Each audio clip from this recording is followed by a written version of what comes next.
Innovation et territoire, c'est plus qu'un podcast, c'est un plaidoyer pour la transformation de l'industrie.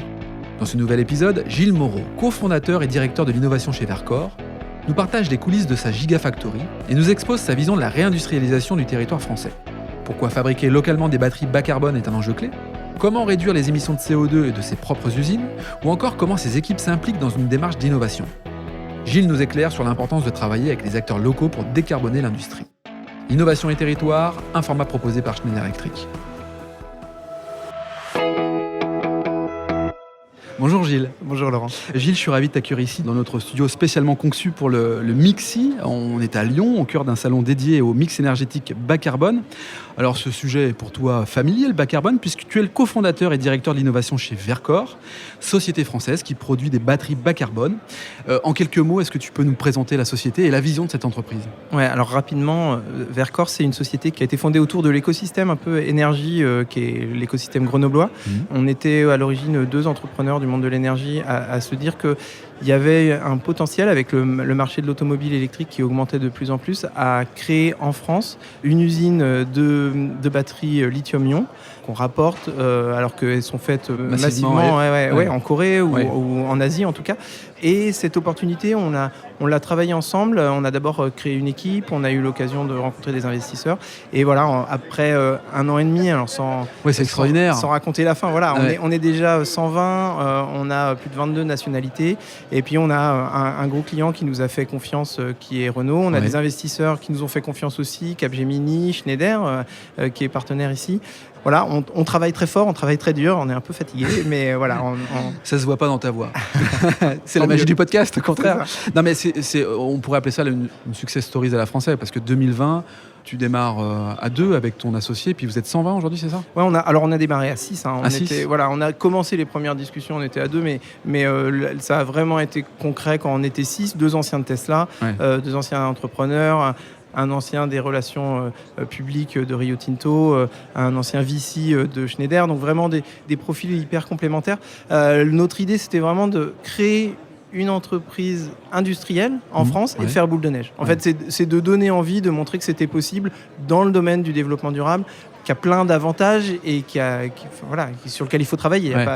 Là, on ne parle même pas de réindustrialisation, on parle d'industrialisation. Tu crées ici de la valeur en France et sur les territoires, finalement. Oui, c'est ça. Et puis, on attire des talents. Enfin, c'est vrai que c'est quelque chose qui est clé aujourd'hui. Ouais. C'est de la souveraineté, c'est de la compétitivité, puis c'est de l'innovation. On va en parler. Alors, justement, chez Verkor, vous êtes spécialiste dans les batteries bas carbone, c'est comme ça qu'on les appelle. Est-ce que tu peux nous expliquer, finalement, en quoi ça consiste et comment elles vont envahir le marché au fil des années ? Tout en sachant qu'il y a certainement aussi peut-être une problématique des habitants qui sont dans des appartements et qui n'ont peut-être pas forcément l'équipement pour rebrancher leur batterie. Ouais. Comment ça va aller dans le développement finalement des villes et des voitures ? Alors, on sait qu'on a la problématique du réchauffement climatique, elle est plus à démontrer. Donc aujourd'hui, le véhicule thermique, c'est un des aspects les plus faciles à changer pour lutter contre ce réchauffement climatique. La réglementation aujourd'hui, elle va dans ce sens. Ouais. Le marché, on sait qu'il va se tourner, se développer exactement, j'allais dire tranquillement, mais non, pas du tout tranquillement, extrêmement vite vers le véhicule électrique. Ouais. Tesla, finalement, a ouvert la voie. C'est incroyable ce qu'ils ont réussi à faire. Les autres constructeurs, maintenant, annoncent de plus en plus. Donc, d'ici 2030, on parle de 70% des véhicules qui seront électriques. Nous, comment on va là-dedans ? Comment on se dit qu'on peut le faire en grande quantité et de manière intelligente pour que ce soit bas carbone ? On va innover.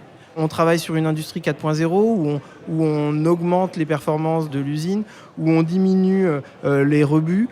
Le fait de faire en France, évidemment, ça limite les transports. Donc les batteries ne font pas le tour du monde, pour venir sur des voitures qui sont fabriquées en France. C'est ça qui est très intéressant dans cette aventure, c'est qu'on est à la fois en train de réindustrialiser, donc comme tu le disais très bien, en même temps travailler sur la lutte contre le réchauffement climatique et innover. Donc là, c'est de la balance commerciale, c'est des choses qui sont, en tout cas, moi, c'est ma conviction, qui sont clés pour les 5, 10, 15 prochaines années. Oui, puis tu oublies un point, à moins que tu l'intègres dans ta réflexion, c'est l'économie autour, quand on parle de la Gigafactory à Dunkerque qui va s'implanter très prochainement, c'est gigantesque. C'est quand même un point de chute extraordinaire pour une économie locale, quoi. Oui, tout à fait. Alors, c'est vrai que je l'ai pas redit, mais donc une Gigafactory donc, qui va faire des gigawattheures de batterie. La nôtre, nous, aujourd'hui, elle est dimensionnée sur 16 gigawattheures. Ça représente à peu près 300 000 véhicules, donc c'est 2 lignes de véhicules. Voilà, pour prendre des exemples qui sont concrets, c'est une Mégane et un SUV qui, je sais pas lequel, je connais pas les noms des SUV. Peu importe, Donc ça paraît pas beaucoup, mais en même temps, c'est un investissement qui est de 1,5 milliard. C'est colossal. C'est 1500 emplois directs et puis 2 à 3 fois plus en emplois indirects, donc tout ce qui est logistique, tout ce qui va être tout autour. Donc oui, ça a un impact qui est très fort, local. Et puis après, je le disais, mais pour nous, c'est aussi un impact très fort en termes de narratif. On a longtemps entendu que c'était pas possible d'industrialiser en France. Aujourd'hui, ce sur quoi on veut travailler, c'est l'inverse. Ouais, tu démontres que c'est possible, en fait. Exactement, c'est une conviction. Ouais. Alors, l'enjeu que vous défendez chez Verkor, c'est la décarbonation. Justement, chez Verkor, au niveau des usines de production, qu'est-ce qui est mis en place aussi pour réduire les émissions de CO2 ? Est-ce que, finalement, aussi à vous-même, vous appliquez finalement ces éléments-là ? Donc, oui, ça c'est sûr. Je vais le dire très clairement. En fait, il y a 4 piliers autour du développement durable chez Verkor. Le premier, il est un petit peu à part, c'est du développement durable lié à la formation. Parce qu'on veut former des équipes, on veut avoir accès à des talents. Donc c'est du développement durable de l'entreprise pour qu'en effet, demain, elle puisse continuer à se développer parce qu'elle a accès à des nouveaux talents, à des nouveaux collaborateurs qui soient pertinent et compétent avec nous. Puis t'as pas le choix parce que ces métiers n'existent pas finalement. Exactement. Donc on part de zéro, c'est un gros travail. Mais voilà, donc ça c'est le premier pilier. Il est un petit peu à part parce que c'est du développement durable un peu à l'extrême de ce qu'on peut appeler développement durable. Mais après, par contre, on a tout ce qui est contenu carbone, content, des fois je pense en anglais. Tout ce qui est contenu carbone. Donc là, on va travailler sur choisir les meilleurs matériaux, éviter d'avoir des machines qui soient pas très performantes. Donc on va tout améliorer sur ces niveaux-là, ce que je disais tout à l'heure sur l'industrie 4.0. Ça va être le contenu carbone aussi de tous les matériaux, je l'ai dit, qu'on va choisir dans la chaîne de valeur. C'est le second pilier, le contenu carbone. Le troisième, c'est la traçabilité. On veut savoir quels sont les matériaux qu'on utilise, d'où ils viennent. On veut éviter, évidemment, ça va sans dire, mais c'est toujours mieux en le disant, qu'on veut éviter tout ce qui est matériaux de zone de guerre, tout ce qui est travail des enfants. Donc là, ça nous oblige aussi à vraiment sécuriser notre chaîne de valeur. Donc c'est exactement ça. Ça s'appelle le Battery Passport, c'est dans la réglementation. Je vais revenir sur la réglementation parce que finalement, ça nous a accompagnés depuis la création de la société et ça nous aide. Donc ça, c'était le troisième pilier. Et le quatrième, c'est le recyclage. Le recyclage, aujourd'hui, plutôt qu'ouvrir des nouvelles mines et exploiter, voilà, exactement. Ça n'a pas lieu d'être finalement. Exactement. Alors que le gros avantage d'un véhicule à batterie par rapport à un véhicule thermique, c'est qu'un véhicule thermique, quand il utilise son pétrole, ça part en CO2 et on ne peut jamais le récupérer. Une batterie, c'est quelque chose de fermé. Tout ce qu'on a mis comme matériaux au démarrage, il y est à la fin, en fin de vie. Donc, il y a un travail de recyclage, c'est pas facile, mais c'est tout à fait possible. C'est donc ces 4 sujets-là qui nous occupent. Et quand je dis que la réglementation nous a accompagnés, en ce moment même, il y a eu une réglementation qui est discutée au niveau européen sur les batteries et nos 3 piliers développement durable, donc traçabilité, contenu carbone et recyclage, ils en font partie intégrante. Donc ça, on l'avait anticipé, donc on n'a pas été trop mauvais là-dessus. Et maintenant, tout ce qu'on avait mis en place, on va pouvoir en profiter. Merci Gilles pour ces précisions. J'aimerais maintenant creuser sur les ambitions de Verkor. Start-up créée en 2020, aujourd'hui c'en est plus une, parce que finalement ça se développe tellement que vous avez scalé, comme on dit souvent. Elle a grandi très vite et de façon colossale. Et justement, on retrouve Schneider Electric parmi vos actionnaires. Vous avez signé un partenariat avec Renault en 2021, tu l'évoquais tout à l'heure, levé 100 millions d'euros la même année, future création d'une Gigafactory à Dunkerque dans le nord de la France. Bon, tu comptes aller jusqu'à où comme ça ? C'est une très bonne question. Aujourd'hui, le principal objectif, je l'ai dit tout à l'heure, c'est de financer déjà la Gigafactory, c'est la concevoir, la financer. Donc, tu parlais de financement un tout petit peu. L'idée autour d'aujourd'hui, accéder à des financements, c'est une question de confiance. C'est-à-dire que nous, tu portes un projet. Voilà, on porte un projet. on annonce des choses et derrière on les délivre. Il n'y a pas de secret. C'est le seul moyen pour que derrière on puisse nous prêter de l'argent, qu'on puisse développer. Donc tu as raison, on n'est plus tout à fait une start-up. Moi j'étais en start-up avant, j'ai créé une première société. Je sais ce que c'est de monter une petite société et puis de manière, j'ai envie de dire, raisonnable. Là Vercors c'est déraisonnable. En 18 mois on est 120. On est allé très très vite. On a des experts qui viennent du monde entier. On a des Coréens, on a des Chinois, on a des Américains, des Colombiens, des Néo-Zélandais, des Japonais. Enfin voilà, on travaille en anglais. Mais justement, qu'est-ce que tu expliques ça ? C'est ce savoir-faire à la française qui fait que, ça, comme un aimant, vous attirez les meilleures compétences du monde. Enfin, si je dois le résumer un peu.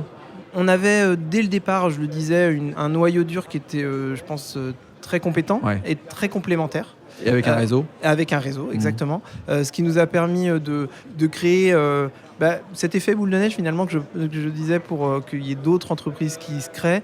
Nous, on a eu l'opportunité là, de faire des effets boule de neige à notre niveau sur, on est 6 têtes bien faites et puis motivées. Comment on arrive à emmener d'autres gens avec nous sur notre sujet.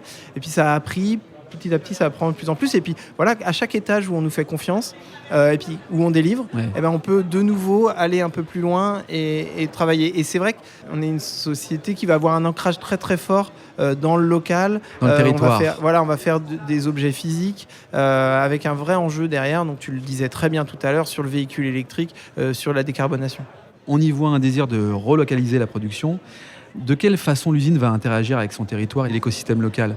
Politique, avec les entreprises du coin. Enfin, j'imagine que le choix de Dunkerque, c'est peut-être parce que aussi dans le nord de la France, il y a une plateforme automobile importante. Enfin, c'est un choix à part entière par rapport aux politiques, par rapport à l'écosystème. On a visité une quarantaine de sites partout en France et même un peu en Europe pour vraiment être capable de comparer.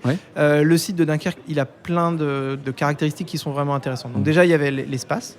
On a accès à l'écosystème, comme tu le disais, automobile. Donc nos clients Renault sont basés dans le Nord. Il y a un écosystème de formation, il y a un bassin d'emploi. On a des aides, donc la région Hauts-de-France et puis la préfecture Nord et même la communauté urbaine de Dunkerque nous ont aidés sur de la structuration, sur de la subvention, sur du financement, tout simplement à nous organiser. Ce qu'il faut voir, ce qui est assez intéressant dans cette région, c'est qu'ils avaient déjà discuté avec des gigafactories pour les accueillir. Et ce qui fait qu'ils avaient cette expérience, ils avaient cette expertise et ça a été excessivement facile pour nous. Ça a été vraiment les bonnes conditions, on va dire. Et après, on va avoir des interactions, donc tu le disais très bien, avec nos clients, super, avec l'écosystème automobile en général, parce qu'il y a des pièces qui peuvent être intéressantes pour nous, des sous-traitants qui sont là. Et puis, localement, il y a par exemple un réseau de chaleur qui peut nous permettre d'accéder à une chaleur décarbonée. Donc, c'est de la chaleur fatale des entreprises qui sont autour qui nous permet d'accéder à ça. Il y a aussi une zone de chemin de fer. Donc, ce site, il avait des caractéristiques qui nous permettent d'arriver confiants sur le fait que c'est le bon site et ce qui nous permettra d'avoir à la fois une cellule bas carbone, mais aussi compétitive et performante. Donc, quelque part, c'est aussi un peu le passé industriel de cette région-là qui représente un atout, puisque tu l'évoques à travers les différentes caractéristiques de la ville de Dunkerque et ses environs, qui font que finalement, Vercors sera installé directement sur la zone de Dunkerque. Dans ce cas particulier, dans notre cas particulier, oui.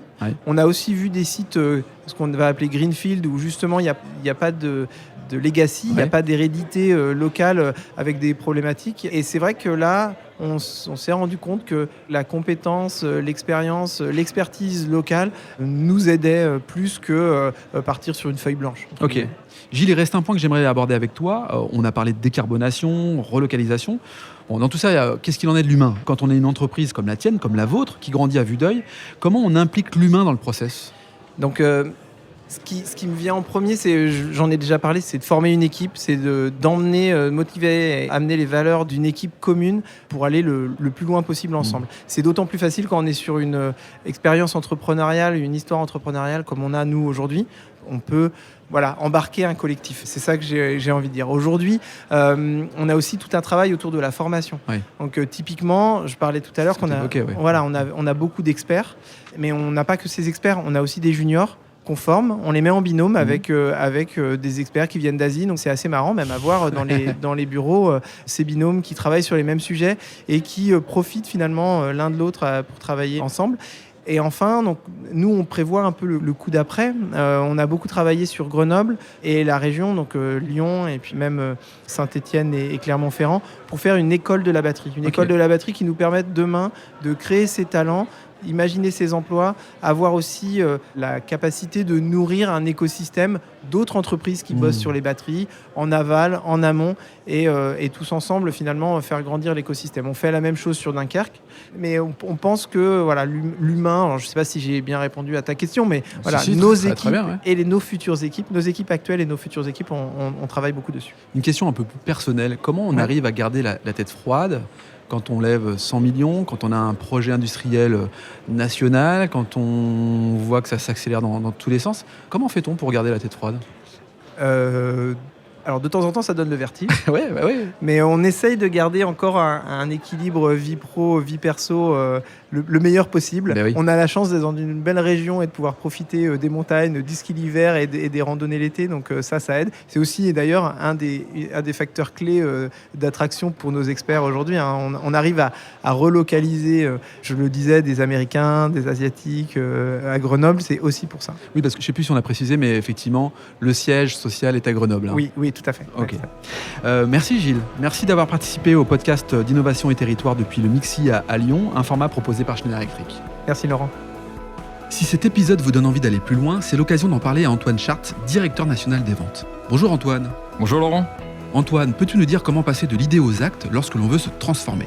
Laurent, c'est très simple. Les sujets de transformation digitale, de décarbonation et d'électrification sont au cœur de la stratégie Schneider Electric. Et comme on a pu l'entendre dans ce podcast, l'ambition de Schneider Electric est d'accompagner les entreprises du territoire sur ces enjeux de transformation.